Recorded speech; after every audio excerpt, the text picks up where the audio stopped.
हरे कृष्णा। नमस्कार भक्तों, संगीता धर्म सागर चैनल परिवार में आप सभी का दिल से स्वागत है।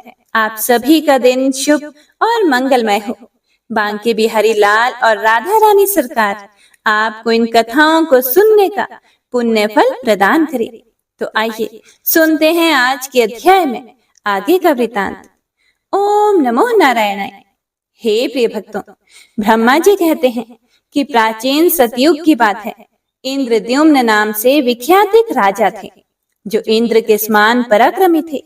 वे सत्यवादी, पवित्र, दक्ष, सर्वशास्त्र विशारद, रूपवान, सौभाग्यशाली, शूरवीर, दानी, उपभोग में समर्थ, प्रिय वचन बोलने वाले, समस्त यज्ञों का अनुष्ठान करने वाले, ब्राह्मण भक्त, सत्य प्रतिज्ञा, धनुर्वेद और वेद शास्त्र में निपुण, विद्वान तथा पूर्णिमा के चंद्रमा की भांति सभी स्त्री पुरुषों के प्रेम पात्र थे। सूर्य की भांति उनकी ओर देखना तो बहुत कठिन था। वे शत्रु समुदाय के लिए भयंकर, विष्णु भक्त, सत्व गुण संपन्न, क्रोध को जीतने वाले, जितेंद्रिय, अध्यात्म विद्या के प्रेमी, मुमुक्षु और धर्मपरायण थे। इस प्रकार वे सर्वगुण संपन्न राजा इंद्रद्युम्न समूची पृथ्वी का पालन करते थे। एक समय उनके मन में भगवान श्री हरि की आराधना का विचार उत्पन्न हुआ और वे सोचने लगे कि मैं किस क्षेत्र में, किस तीर्थ में, किस नदी के तट पर अथवा किस आश्रम में देवादिदेव भगवान जनार्दन की आराधना करूं। इस चिंता में पड़कर उन्होंने मन ही मन समस्त पृथ्वी पर दृष्टिपात किया। समस्त तीर्थों, क्षेत्रों और नगरों की ओर देखा, परंतु सबको छोड़कर वे विश्व विख्यात मोक्षदायक पुरुषोत्तम क्षेत्र में गए। वहां उन्होंने बहुत ऊंचा मंदिर बनवाकर उसमें बलराम, श्री कृष्ण और सुभद्रा की स्थापना की तथा विधि पूर्वक स्नान, दान, तप, होम और देव दर्शन रूप पंच तीर्थों का अनुष्ठान करके प्रतिदिन भक्ति पूर्वक श्री पुरुषोत्तम की आराधना की और उन्हीं की कृपा से मोक्ष प्राप्त किया। हे प्रिय भक्तों, मुनियों ने ब्रह्मा जी से पूछा, हे सुरश्रेष्ठ, राजा इंद्रद्युम्न मुक्तिदायक पुरुषोत्तम क्षेत्र में किस लिए गए और वहां जाकर उन्होंने वह त्रिभुवन विख्यात प्रसाद किस प्रकार बनवाया? हे प्रजापति, उन्होंने श्री कृष्ण, बलराम जी और सुभद्रा जी की स्थापना कैसे की? ये सब बातें विस्तार पूर्वक बताने की कृपा करें। तब ब्रह्मा जी बोले, हे द्विजवरों, तुम लोग जो प्राचीन वृतांत पूछ रहे हो वह सभी पापों को दूर करने वाला, पवित्र, भोग और मोक्ष देने वाला तथा शुभ है। इस प्रश्न के लिए तुम्हें साधुवाद देता हूँ। तुम जितेंद्रिय एवं विशुद्ध चित्त होकर सुनो। मैं सतयुग के राजा इंद्रद्युम्न का चरित्र बतलाता हूँ। इस पृथ्वी पर मालवा में अवंती अर्थात उज्जैन नाम की नगरी विख्यात है। वही राजा इंद्रद्युम्न की राजधानी थी। अवंती इस पृथ्वी के मुकुट के समान थी। वहां हरिष्ट पृष्ठ मनुष्य भरे हुए थे। उसकी चार दीवारी और दरवाजे दृढ़ बने हुए थे। दरवाजों पर मजबूत किवाड़ और सुदृढ़ यंत्र लगे थे। नगर के चारों ओर अनेकों खाइयां बनी हुई थी। नगर में बहुत से व्यापारी बसते थे। अनेक प्रकार के बर्तनों की अच्छी बिक्री होती थी। रथ चलने लायक सड़कें और बाजार सुंदर थे।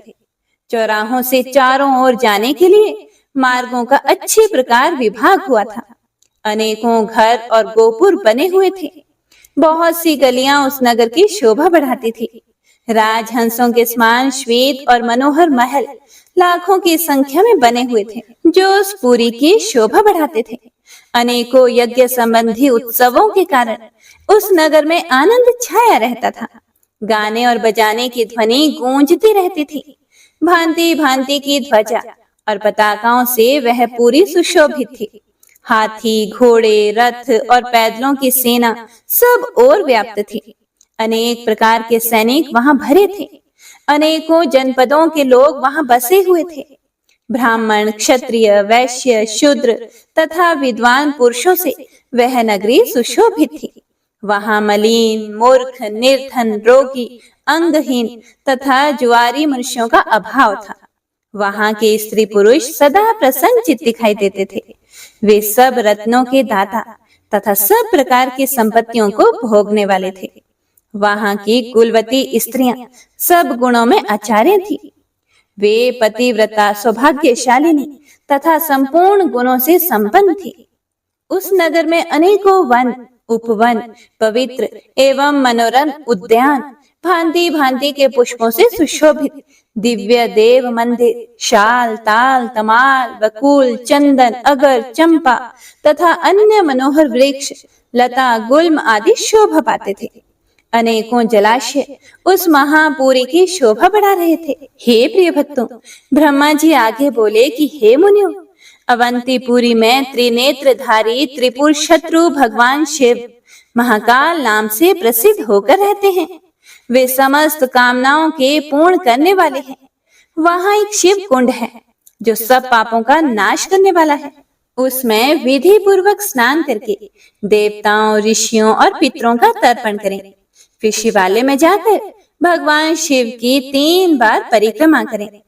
उसके बाद स्नान, पुष्प, गंध, धूप और दीप आदि के द्वारा भक्ति पूर्वक महाकाल का विधिवत पूजन करें। ऐसा करने वाला मनुष्य 1000 अश्वमेध यज्ञों का फल पाता है। वह सब पापों से मुक्त होकर समस्त कामनाओं को पूर्ण करने वाले विमानों द्वारा भगवान शिव के परम धाम में जाता है। हे प्रिय भक्तों, अवंती में शिप्रा नाम से प्रसिद्ध पवित्र नदी है। उसमें विधि पूर्वक स्नान करके देवताओं और पितरों का तर्पण करने से मनुष्य सभी पापों से मुक्त हो जाता है और श्रेष्ठ विमान पर आरूढ़ होकर स्वर्ग लोक में अनेक प्रकार के भोग भोगता है। वहीं देवादिदेव भगवान जनार्दन भी निवास करते हैं, जो गोविंद स्वामी के नाम से प्रसिद्ध हैं। वे भोग और मोक्ष प्रदान करने वाले हैं। उनका दर्शन करके मनुष्य अपनी 21 पीढ़ियों सहित मुक्त हो जाता है। उनके सिवा वहीं विक्रम स्वामी के नाम से भी भगवान विष्णु का निवास है। स्त्री अथवा पुरुष कोई भी उनका दर्शन करके पूर्वोक्त फल प्राप्त करता है। वहां इंद्र आदि देवता और समस्त कामनाएं पूर्ण करने वाली देवियां भी निवास करती हैं। उन सब की भक्ति पूर्वक पूजा और प्रणाम करके मनुष्य सभी पापों से मुक्त होकर स्वर्ग लोक में जाता है। इस प्रकार राजाओं में श्रेष्ठ इंद्रद्युम्न के द्वारा पालित वह रमणीय पुरी इंद्र की अमरावती के समान नित्य उत्सव के आनंद से परिपूर्ण रहती थी। वहां दिन रात इतिहास, पुराण, अनेक प्रकार के शास्त्र तथा काव्य चर्चा सुनी जाती थी। इस तरह वह उज्जैनी पुरी सब गुणों से संपन्न बताई गई है, जिसमें पूर्व काल में परम बुद्धिमान राजा इंद्रद्युम्न हुए थे। उस नगरी में अपने उत्तम राज्य का उपभोग करते हुए राजा इंद्रद्युम्न औरस पुत्रों की भांति प्रजा का पालन करते थे। वे सत्यवादी, परम बुद्धिमान, शूरवीर, समस्त गुणों के आकार, मतिमान, धर्मात्मा, शील और इंद्रिय संयम के गुण थे। दान, यज्ञ और तपस्या में उनकी समानता करने वाला दूसरा कोई भी राजा नहीं था। वे अपने प्रत्येक यज्ञ में श्रेष्ठ ब्राह्मणों को सोना, मणि, मोती, हाथी और घोड़े दान किया करते थे। उनके पास अच्छे अच्छे हाथी, घोड़े, रथ, कंबल, मृगचम, वस्त्र, रत्न और धन धान्य का कभी अंत नहीं होता था। इस प्रकार समस्त वैभव से युक्त और संपूर्ण गुणों से अलंकृत राजा इंद्रद्युम्न निष्कंटक राज्य का उपभोग करते थे। एक बार उनके मन में यह विचार उत्पन्न हुआ कि मैं भोग और मोक्ष प्रदान करने वाले सर्व योगेश्वर श्री हरि की आराधना किस प्रकार करूं? फिर उन्होंने समस्त शास्त्र, तंत्र, आगम, इतिहास, पुराण, वेदांग, धर्मशास्त्र, ऋषियों के बताए हुए नियम तथा संपूर्ण विद्या स्थानों का विचार किया। यत्न पूर्वक गुरुजनों की सेवा की और वेदों के पारगामी ब्राह्मणों का सत्संग किया। फिर इंद्रियों को वश में करके मोक्ष की इच्छा से विचार किया कि मैं देवादिदेव सनातन पुरुष, पीतांबरधारी, चतुर्भुज, शंख चक्र गदाधारी, वन माला विभूषित, कमल नयन, श्री वत्स शोभित और मुकुट अंगद आदि आभूषणों से अलंकृत श्री हरि की आराधना किस प्रकार करूं? यह विचार करके वे बहुत बड़ी सेना को साथ लेकर पुरोहित और भृत्यों के साथ अपनी नगरी उज्जैनी से बाहर निकले। उनके पीछे रथारूढ़ सैनिक हथियार हाथ में लिए उनके साथ प्रस्थित हुए। उनके रथ विमान के समान जान पड़ते थे। उन पर ध्वजा पताकाएं फहरा रही थी। रथियों के पीछे गज युद्ध की विद्या में निपुण असंख्य पैदल भी चले। वे सब प्रकार के अस्त्र शस्त्रों को चलाने में कुशल, शूरवीर तथा सर्वदा संग्राम की अभिलाषा रखने वाले थे। अंतःपुर की सभी स्त्रियां भी वस्त्राभूषणों से अलंकृत होकर महाराज के साथ चल पड़ी। उनके नेत्र पद्म पत्र के समान विशाल थे और शस्त्रधारी सैनिक उन्हें घेर कर चलते थे। ब्राह्मण, क्षत्रिय और वैश्यों ने भी राजा का अनुसरण किया। अनेक नगरों के निवासी व्यापारी भी धन, रत्न, स्वर्ण, स्त्री तथा अन्य उपकरणों के साथ प्रस्थित हुए। अस्त्र शस्त्र, तांबूल, तृण, काष्ठ, तेल, वस्त्र, फल और पत्र आदि की बिक्री करने वाले लोग अपनी अपनी दुकान लेकर राजा के साथ चले। घसियारे, धोबी, ग्वाले, नाई और दर्जी भी हजारों की संख्या में साथ साथ चल रहे थे। मंगल पाठ करने वाले, पुराणों का अर्थ करने में प्रवीण कथावाचक, काव्य रचयिता कवि, विष झाड़ने वाले, गरुड़ विद्या के जानकार, भांति भांति के रत्नों की परीक्षा करने वाले, गज चिकित्सक, मनुष्य चिकित्सक, वृक्ष चिकित्सक, गौ चिकित्सक तथा समस्त पूर्वासी राजा के पीछे पीछे चलने लगे। जैसे दूसरे गांव को जाते हुए पिता के पीछे पुत्र भी उत्सुक होकर जाने लगते हैं, उसी प्रकार समस्त पूर्वासियों ने भी राजा इंद्रद्युम्न का अनुसरण किया। हे प्रिय भक्तों, ब्रह्मा जी बोले कि इस प्रकार हाथी, घोड़े, रथ और पैदल सहित महान जन समुदाय के साथ धीरे धीरे यात्रा करते हुए महाराज इंद्रद्युम्न दक्षिण समुद्र के तट पर पहुंचे। वहां उन्होंने रमणीय समुद्र का दर्शन किया, जो लाखों उत्ताल तरंगों से व्याप्त होने के कारण नृत्य करता सा प्रतीत होता था। उसमें अनेक प्रकार के रत्न और भांति भांति के प्राणी भरे हुए थे। उसमें बड़े जोर का शब्द हो रहा था। वह अगाध समुद्र अत्यंत भयंकर, अपार तथा मेघमाला के समान श्याम दिखाई देता था। उसी में भगवान श्री हरि के शयन का स्थान है। खारे पानी से भरा हुआ वह नदियों का स्वामी सिंधु परम पवित्र, सब पापों को दूर करने वाला तथा संपूर्ण मनोवांछित फलों को देने वाला है। ऐसे समुद्र को देखकर राजाओं में श्रेष्ठ इंद्रद्युम्न को बड़ा विस्मय हुआ। उन्होंने समुद्र के तट पर पहुंचकर एक मनोहर प्रदेश में, जो सर्वगुण संपन्न एवं पवित्र था, वहां उन्होंने निवास किया।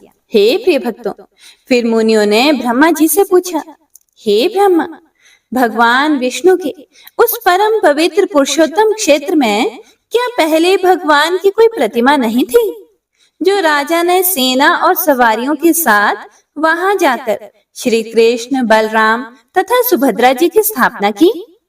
फिर ब्रह्मा जी बोले, हे महर्षियों, इस विषय में समस्त पापों का विनाश करने वाली प्राचीन कथा सुनो। मैं उसे संक्षेप से कहूंगा। एक समय समस्त लोगों की सृष्टि करने वाले अविनाशी भगवान वासुदेव को प्रणाम करके भगवती लक्ष्मी जी ने सब लोगों के हित के लिए इस प्रकार प्रश्न किया, हे भगवान, आप समस्त लोगों के स्वामी हैं। मेरे हृदय में एक संदेह खड़ा हुआ है, उसका इस समय निवारण कीजिए। अत्यंत आश्चर्यमय मृत्यु लोक को, जो परम दुर्लभ कर्म भूमि है, लोभ और मोह रूपी ग्रह ने ग्रस लिया है। वहां काम और क्रोध का महासागर लहराता है। हे देवेश, उस संसार सागर से जिस प्रकार मुक्ति मिल सके वह उपाय बताइए। हे प्रिय भक्तों, माता लक्ष्मी बोली कि इस संसार में मेरे संदेह का निवारण करने के लिए आपको छोड़कर दूसरा कोई वक्ता नहीं है। देवी का यह वचन सुनकर देवादिदेव भगवान जनार्दन ने बड़ी प्रसन्नता के साथ यह सारभूत अमृतमय वचन कहा। हे देवी, समस्त तीर्थों में श्रेष्ठ पुरुषोत्तम क्षेत्र विख्यात तीर्थ है।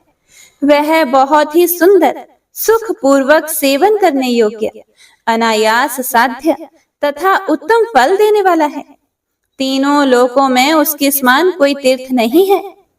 हे देवेश्वरी, पुरुषोत्तम तीर्थ का नाम लेने मात्र से मनुष्य सभी पापों से मुक्त हो जाता है।